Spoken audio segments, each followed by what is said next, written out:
association with the Center for Advanced Study in Theater Arts.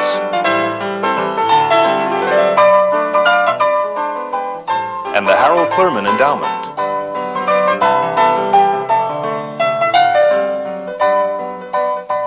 Presents Spotlight.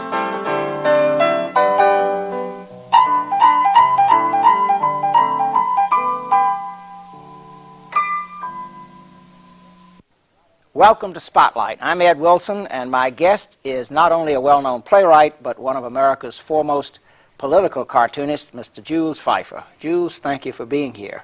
Nice to be here, Ed. Being a political cartoonist is almost as hazardous as being a playwright.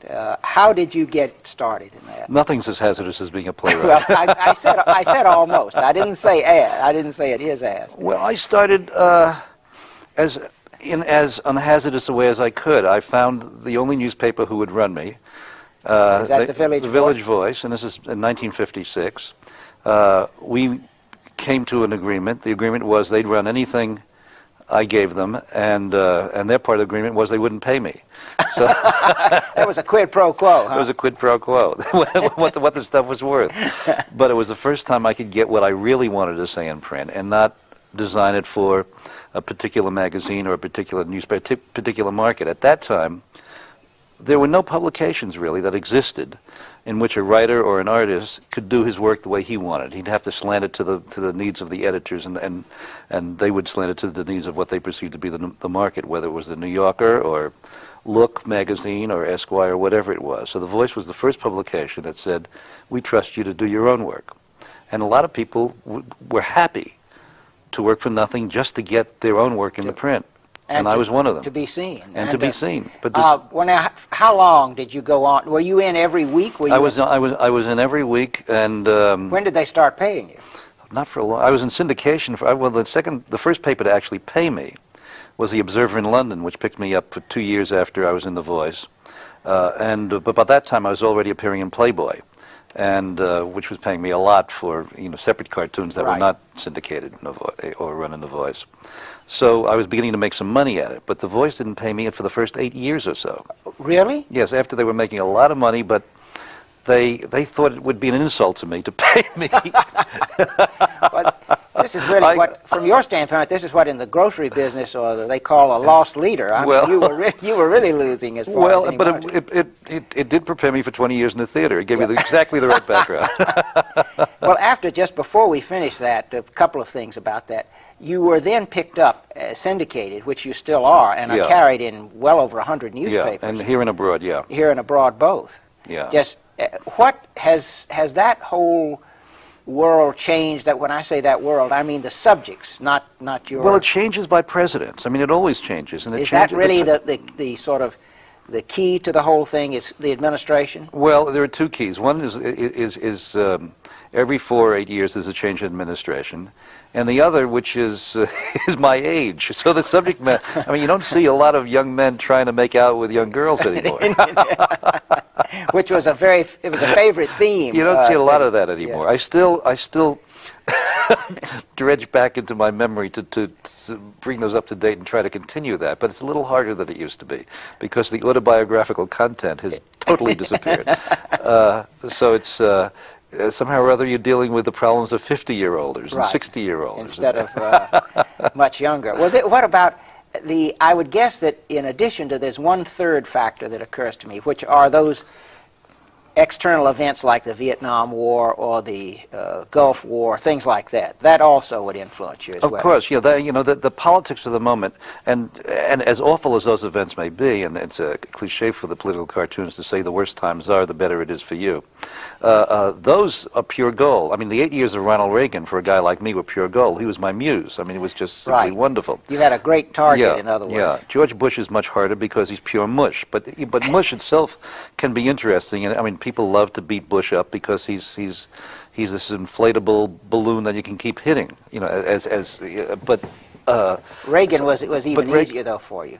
You had a book actually called Ronald Reagan in Movie America. That's right. Well, Reagan was wonderful for me because as someone on the left, to finally meet somebody in office who was a true ideologue of the right, and who wasn't a pragmatist, or who wasn't a weasel, or wasn't a slickster who trimmed his politics to whatever the polls demanded, but in fact believed in something, and what he believed was diametrically opposed to what I believed. It was marvelous to be able to go into combat against someone like that, and to do strips that dealt with the moral and political nature of the American experiment. That was great stuff. I mean, I had a lot of fun with that. The worse things got, as I say. The better they got. The more pointed they got. Yes, the sharper they were able to And it's get. not as if, subsequent administrations can't be fun either, but we'll never have an ideologue like Reagan, I mean, God willing, but... with quite that sort of, well, I won't say tunnel vision, but that kind of focused vision. Plus the movie stuff, plus the fact that he could come on as Jimmy Stewart in a Frank Capra movie, but he was really on the side of the mean banker. He sounded like Jimmy Stewart in It's a Wonderful Life, but he was really using the lines of Lionel Barrymore. And that was what the flummery was, and it was, and it was a very engaging and an effective flummery. It worked. So how did you get, when did you first have the urge, or were you first attracted by the notion of getting involved with the theater? Never. Never. Not ever. Did you come in it sideways? Through the back door. I was always too smart to go into theater. I mean, I had loved theater, gone to plays all my life, and known from the results of those plays that the plays that I went to in previews that I thought were wonderful were the plays that closed in a week and a half, and the plays that were the hits were the ones I walked out on. So, so you knew you weren't in touch with. I knew that I was a little. I knew that if I ever made the mistake of getting into the theater and wrote a play that I really liked and I thought had some value, would probably close in a week. And I was enough of a masochist in terms of the comic strip. I didn't need any more luck like that. But what happened was, well, what really happened was the Kennedy assassination happened to me, and following that, the shooting of Oswald by Ruby gave me a feeling about this country I had never had before, and that was that we were.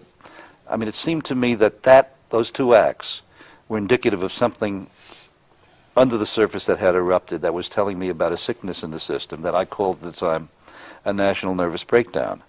And I didn't see anybody commenting on it in any form, and I tried to do it in the strip, and I couldn't, and I just went into this long depression, and I knew I had to write in some long form to say what I thought was going on. Excuse me 1 second. Why couldn't you do it in the strip? Because what I had to say and the atmosphere I had to create would take more than 6 or 8 panels, which is what the cartoon, because of space limitation. So it was just a question of the space. Yes. Right. So I started work on this as a novel, and I worked on it for 2 years on this idea, and it got nowhere because I was a lousy novelist. And in desperation, I went up to this writers and artists community in Saratoga Springs, Yaddo, to try and go through all this material, and decided really more against my will than anything else that I'd better try dramatizing it or throw it out, because I had no other forms to try. And as soon as I began to writing it in play form, and of course it was Little Murders that I knew that hit or miss, success or failure, masochism or not, I was stuck. I just loved the form. And not only did I love it, I found that I could actually do it. And that when a scene wasn't going well, rather than depress me, it excited me because it gave me a chance to try to figure out why it wasn't going. I mean, I was just fascinated by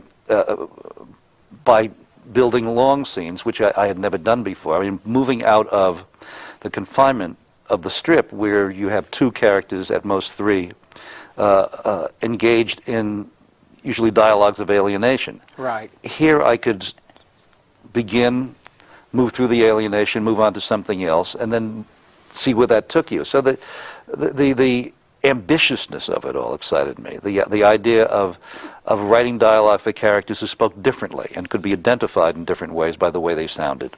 The cribbing from my life and other people's lives. I mean, just all of that I found immensely, well, really thrilling was the word, and I've never had as good a time. After you finished the script, what happened? This is quite perverse. I had, having made the mistake of reading you guys for years. Yes. Meaning the critics. The critics, yeah. what I recognized, this is true, I swear it. I believe you. I remember all those reviews that said, and these were endemic, that the first act or the first two acts of so-and-so's plays are wonderful, it falls apart in the third act. What a shame, it doesn't carry through.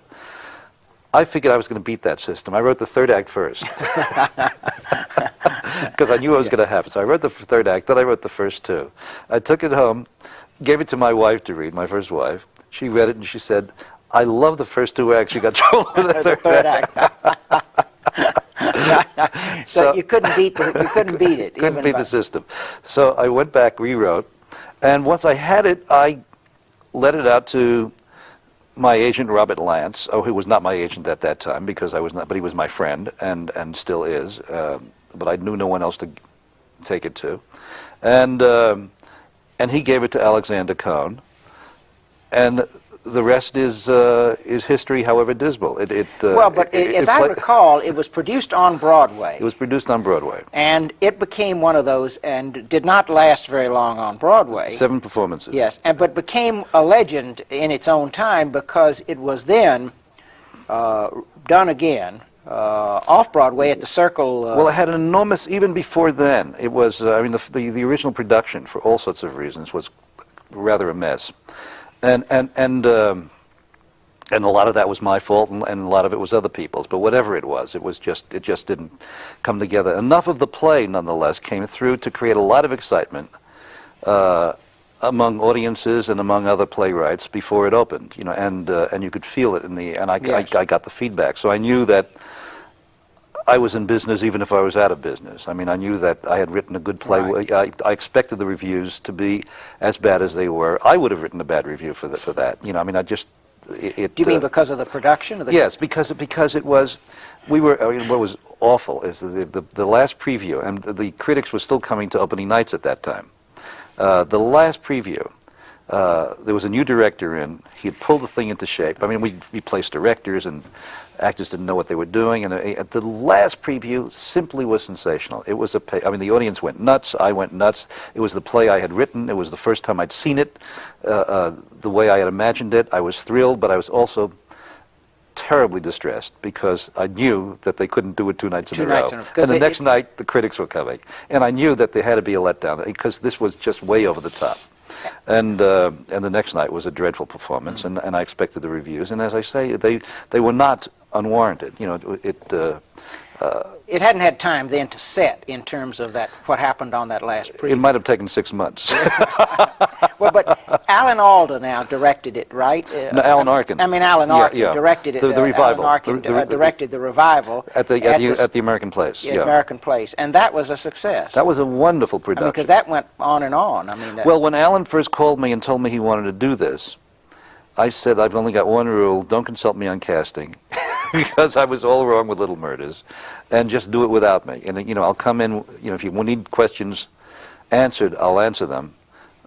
And I'll come to the run-throughs and previews and help you there. But I don't think I'll be of any help in rehearsal because I sure as hell wasn't the first time around. So you stayed away. I stayed away, and it was a very smart decision. And did he give you and the cast give you what you wanted? Well, you know, he called me up and he gave me the names. He said Vince Gardenia. I said that's a very bad idea. Linda Lavin, that's a terrible idea. Elizabeth Wilson, all wrong. You know, it's the same thing I did with Mike Nichols on Carnal Knowledge. You know, that I can cast my friends' plays. I can't cast mine, and every one of these people was wonderful. I mean, every single one of them was right. You know, well, maybe that's why he was a director and you were a playwright. Well, you know, one of the few people who was right in the original production of Little Murders was Elliot Gould, who wasn't my idea. Right. So then, well now, and when did the White House Murders? That came along not too long after that. I came about 3 years after. I wrote, the next play I wrote was a play called God Bless, which was done at Yale when Brustein was there at the Yale Rep, and then at the Royal Shakespeare Company's Theater, the Old Witch, which also, the Old Witch was, the RSC was responsible really for bringing back Little Murders, because after it flopped in New York, they immediately went into production with it, and it was a big hit in London and won some prizes. Which, and you know, in those years... This was before the Alan Arkin production. Yes, well, in those years, if they like you in England, then maybe they were wrong in the United States. You know, so it helped prepare the way for producers to be interested in the play in a revival over here. We did God Bless over in London and at the Yale Rep, not a very good play and not very good productions. And then, and it was a political play, but it was more of a cartoon and not a very good one. I had some good things in it, but it really didn't come together. And but it did teach me how to write a political play, I thought. And so the next political play was the White House murder case. But before that, I wrote Carnal Knowledge. But Carnal Knowledge was never done as a play. It was until years later. It was I was going to say, it seems to me that didn't Ted Swindley direct the original stage version of that a year or so ago? A little longer than that. Well, but whatever, as a stage play. Yes, he called me years after the movie came out. Ted Swindley, someone I never heard of, called me from a theater in Houston, a theater I never heard of, called The Stages, and said he had read the screenplay and he thought that was actable on stage, and would I consider that? Had I ever considered it? And I said, actually, it was originally a play, and that screenplay is an adaptation of the play, and would you like to see the play? So I sent it to him, and he loved it, and we put it on. I mean, he brought me down there to check out the casting. And in New York, you just cast forever, audition after audition, and can't quite find the right people. We found the right people in one day there, just from local actors who were all wonderful. I mean, it was just, I don't know, from his own rep company. Right. And they were terrific. And then I went through the business, as you do for a new play, where I had to make cuts. I mean, you work on it and shape it and do all the stuff that, and what ended up was some mix between the script that I finally gave Mike Nichols for the movie and the script I had originally written with some new changes. Right. But it was a wonderful production. That's it great. was just So one of the best productions I've ever had. Well, now let's go back then to the idea of that. How did you show Mike Nichols the play, or how did the movie come about, of Carnal Knowledge? I offered it. Mike and I had known each other for many years, been friends for since the days of Mike and Alain. And I offered the play to him as a play, and he called me up a day or so later, and he said, "I love it. I don't want to do it as a play. I want to do it as a movie." This is right after he had finished The Graduate and was then shooting, or then editing Catch-22. Right. So I thought about it for 30 seconds and said yes. And did he want you? He wanted you to write the Oh yes, yes. I mean, there was no. And he was the best editor I've ever worked with. In any line of work. I mean, he was just he's just glorious to work with on script. He and John Madden are two absolutely precise people in terms of helping a writer. Tell me because I think people would be interested in hearing what from a writer's standpoint constitutes a helpful editor. What Mike did on Carnal Knowledge was get me into a conversation, which had I not known he loved the piece and was going to direct it, I might have thought was hostile, because he made me defend from the first scene every line virtually. Why does he say this? Why does he reply that? Why is this happening? Why is that? And he questioned everything. He questioned everything, and I realized afterwards this was the way, one, for him to learn how to direct it, to know what I had in mind, and two, this was his way of figuring out what was extraneous and what was unnecessary, and it helped me. I found myself discovering reasons why I did certain things that I didn't know, until after I had made up the reasons and discovered they were true. Would you then, as a result of those conversations and those challenges on his part, would you sometimes add things that you had learned to help bolster or justify? More often cut, because because it's a movie, and there's a lot of theater-sized dialogue in the script, which just doesn't work on film. With film, is much more intimate and close-up, and it just seems a little speechy. While on the stage, one hopes it doesn't sound speechy, but sounds what passes for naturalism on the stage seems phony as hell in film. Sure. So a lot of that went, but in addition, trying to take speeches or scenes that were very talky and find visual metaphors for them, so that one whole scene was taken out and replaced by a scene that people remember a lot, that takes place in the bar.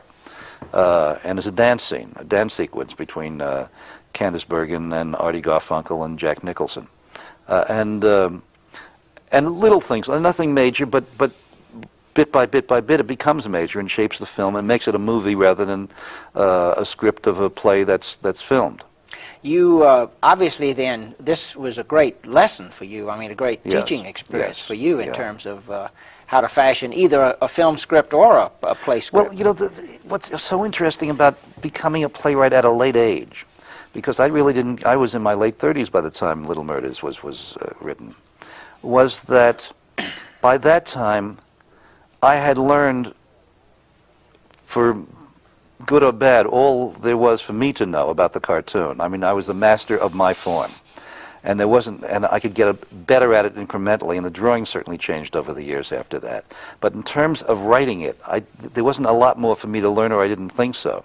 So it was marvelous to go in as a kid, as a neophyte, close to 40, into a new business, a new profession, and start learning the craft, and start dealing with my own ignorance, and go on that voyage of discovery, which is terribly exciting. You know, where one day you can't do it, you can't write a convincing scene with 4 people. You can do 2 people. Right. And then a week later, suddenly you can do it, and you can do it with 6 or 7, and you don't know how that happened, and where they all have their own voices. And it was marvelous to learn and keep learning, and I feel I'm still, that's still happening to this day, if not in theater, then in other forms. I just happened to think about something. You're talking about this process. I saw recently a cartoon that was half drawn by you and half by Linda Barry. That's right. Who has become a playwright with, what does he call, Let the Good Times? No, oh dear. It doesn't make any difference. Anyway, she was writing her half, I mean, drawing and writing her half, and you all were having a dialogue. This was her first play. Right. And the Times called me up and asked me if I would interview her for the paper or write an article about it, because I love her work.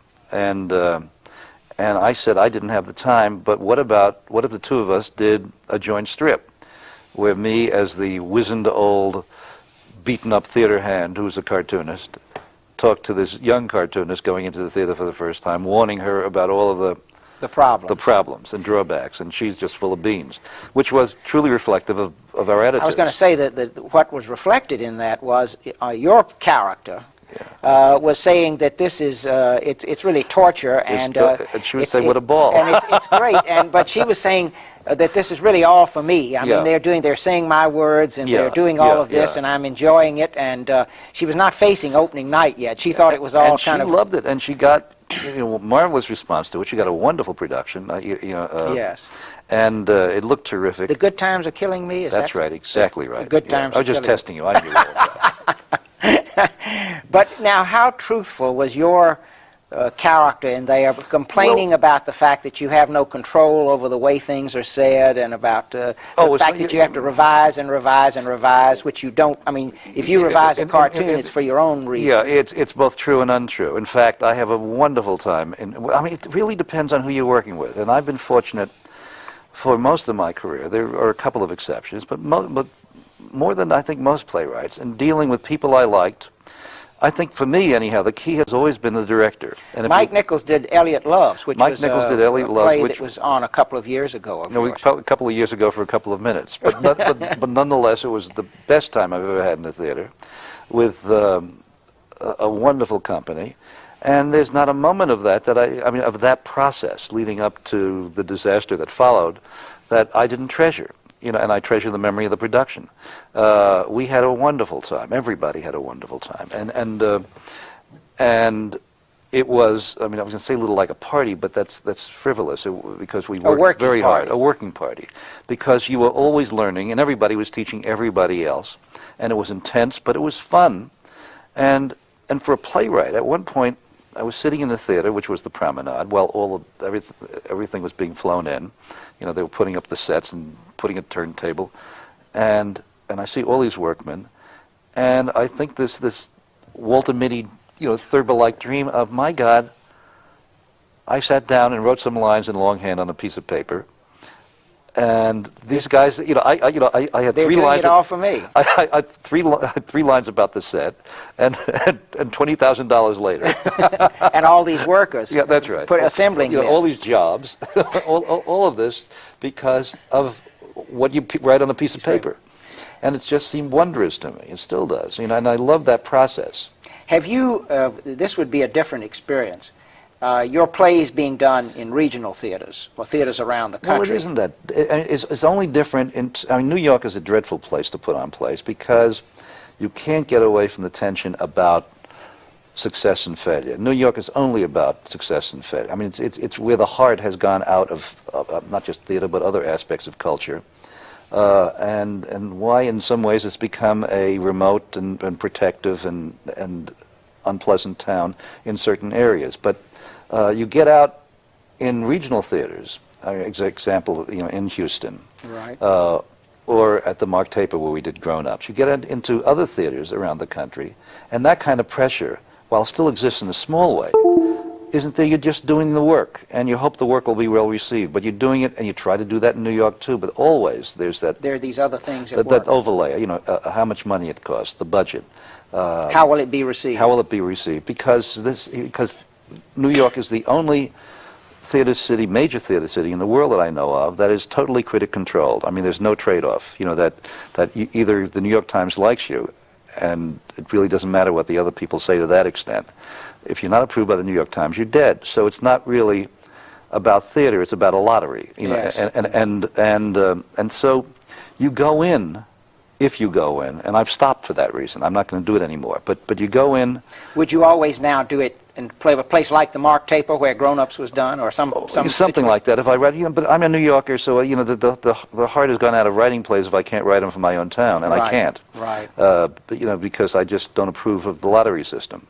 So I do other things, which I also get great pleasure out of. But I miss that process which I just described, the sense of, it's a real adventure, far more so than, say, working on a film, which can also have its rewards, but it's not that hands-on direct. Right. And there's not the same kind of camaraderie. I mean, there is is in certain isolated ways. But theater is a true collaboration. Movies are a collaboration in the sense that the director is talking to himself, and then when he finishes that conversation, he starts another one. He tells the writer what he wants. And so it's a series of separate conversations. That's right. Instead of one. But there's a real equal division of power in the theater that happens under the good circumstances in a generous. Couldn't you write a play about New York that was just first performed somewhere else? Oh, I could, but look, I love regional theater. I love to work there. But I've got a 7-year-old child. I'm very homebound, and if I wanted. So it's really just personal circumstances. Yes, what's important to me is to be around my family and not to be. I would love to do a play somewhere at the Seattle Rep and all of it. I just can't see being away for 2 months. On this notion of staying at home, our time has run out. I hate to tell you, so you can leave and run home here. Thanks. Thank you. My guest has been Jules Feiffer, and this has been Spotlight. Thank you for being with us.